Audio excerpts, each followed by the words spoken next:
dans cet exercice, on va revenir sur deux notions, les chaînes énergétiques et puis aussi le calcul de rendement. Alors, on dispose d'un panneau solaire qui charge une batterie nomade. Cette batterie nomade, en fin de journée, elle est chargée aux 3/4, à 75%. Et le cycliste décide, à partir de cette batterie nomade, de charger la batterie de son téléphone portable. Et on se pose la question, est-ce qu'il va pouvoir charger à 100% sa batterie de téléphone portable en faisant l'hypothèse que le téléphone portable est complètement déchargé. Bon, la première chose à faire quand on est face à un exercice comme ça, c'est de faire des schémas, d'essayer de cerner les informations qui sont importantes dans le texte. Donc là, j'ai fait un petit schéma où j'ai représenté le panneau solaire et la batterie nomade. Ensuite, j'ai relevé la capacité en énergie de la batterie nomade. Savoir que 18,7 Wh, c'est quand cette batterie nomade est complètement chargée, quand elle est chargée à 100%. Or, on nous dit que au moment où on va charger le portable avec cette batterie nomade, eh bien, on ne dispose que de 75% de la batterie chargée. Donc, on va commencer par faire un petit calcul qui est de savoir combien il y a d'énergie dans cette batterie nomade. Donc techniquement, il s'agit de calculer ce que représente 75% de 18,7 Wh. Donc il faut prendre 3/4 finalement de 18,7 Wh. Voilà comment ça s'écrit en mathématiques. On fait 18,7 fois 75 sur 100 ou 18,7 fois 0,75 et on va trouver 14 Wh. Donc ça, c'est l'énergie qu'on a disponible à la fin de la journée, quand le panneau solaire a chargé la batterie nomade. On a 14 Wh. On dispose donc d'un réservoir de 14 Wh dans la batterie nomade, et la batterie portable, elle a une capacité de 7 Wh. Donc si le transfert d'énergie était parfait, on pourrait sans problème charger même jusqu'à 2 batteries de portable, puisqu'on a 14 Wh. C'est très facile de charger une batterie de 7 Wh et il nous resterait encore 7 Wh dans la batterie nomade après la recharge d'une batterie de portable.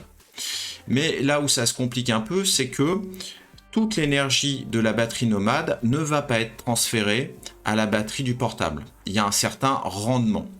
C'est-à-dire qu'il y a une partie simplement des 14 Wh qui vont être transférés à la batterie du portable. Et cette information-là nous est donnée dans le texte parce que l'on nous dit que le rendement de l'ensemble des batteries, c'est 18%. Alors ça signifie que si il y avait 100 Wh dans la batterie nomade, eh bien, on placerait 18 Wh dans la batterie de portable. Et là, tu vois arriver notre calcul, c'est-à-dire qu'on va calculer qu'est-ce que ça représente 18% de 14 Wh. Et quand on aura cette valeur, eh bien, c'est l'énergie qu'on va pouvoir transférer à la batterie de portable. Et cette énergie-là, on va la comparer à 7 Wh, qui est la capacité de la batterie portable. Voilà, je t'ai écrit le calcul qui permet de déterminer quelle est la valeur de 18% de 14 Wh. Eh bien, c'est 14 fois 18 sur 100. Et là, on trouve 2,5 Wh.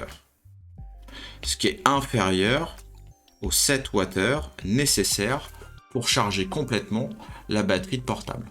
Donc, on va charger la batterie de portable, mais uniquement à hauteur de 2,5 Wh et non pas 7 Wh. Pour terminer, reprenons l'ensemble de la chaîne qui conduit des rayonnements du soleil jusqu'à la batterie du téléphone portable et voyons comment s'est transportée l'énergie et sous quelle forme elle était et à quel moment elle a été convertie d'une forme à une autre. Bon, tout commence avec les rayons du soleil. Donc les rayons du soleil, c'est de l'énergie lumineuse, on dit aussi de l'énergie sous forme de radiation, de l'énergie radiative. Cette énergie lumineuse, elle est convertie par un objet qui est le panneau solaire. Et ce panneau solaire, il va convertir cette énergie lumineuse sous une autre forme qui est de l'énergie électrique. Donc on va avoir une tension et un courant électrique à la sortie du panneau solaire. Évidemment, entre la quantité d'énergie lumineuse qui arrive sur le panneau et la quantité d'énergie électrique qui est produite par le panneau, eh bien, il y a des pertes et là aussi, il y a une notion de rendement, c'est-à-dire qu'il y a moins d'énergie électrique produite par le panneau que d'énergie lumineuse reçue par le panneau. Donc, de toute façon, dès qu'il y a conversion d'énergie électrique, il y a des pertes et donc on peut exprimer ces pertes-là sous la forme d'un rendement. Ensuite, le panneau solaire, eh bien, il recharge cette fameuse batterie nomade.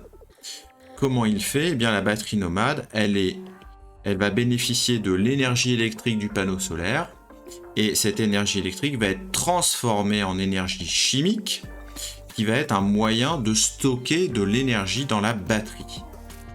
D'accord ? Donc, tu sais que la batterie, elle conserve de l'énergie, bien évidemment, en dehors du moment où elle est en train d'être chargée. Donc ça se fait en deux temps. Il y a un temps de charge où elle reçoit de l'énergie électrique et elle la convertit sous forme d'énergie chimique. Et puis cette énergie chimique là, elle peut la conserver pas mal de temps et donc c'est une manière de stocker de l'énergie. C'est à ça que ça sert les batteries, c'est à stocker de l'énergie. Alors souvent on dit à stocker de l'électricité, mais en fait à l'intérieur de la batterie c'est pas véritablement sous forme d'énergie électrique ce qu'on a, mais c'est sous une forme d'énergie chimique.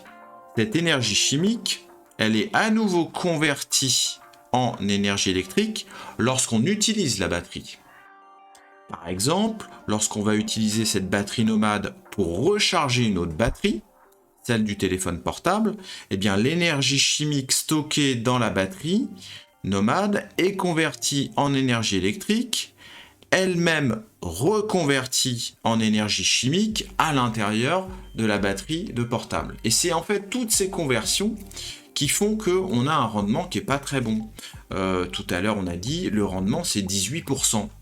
Eh bien, 18%, ça veut dire qu'il y a 82% de l'énergie qui est perdue au fur et à mesure de ces conversions.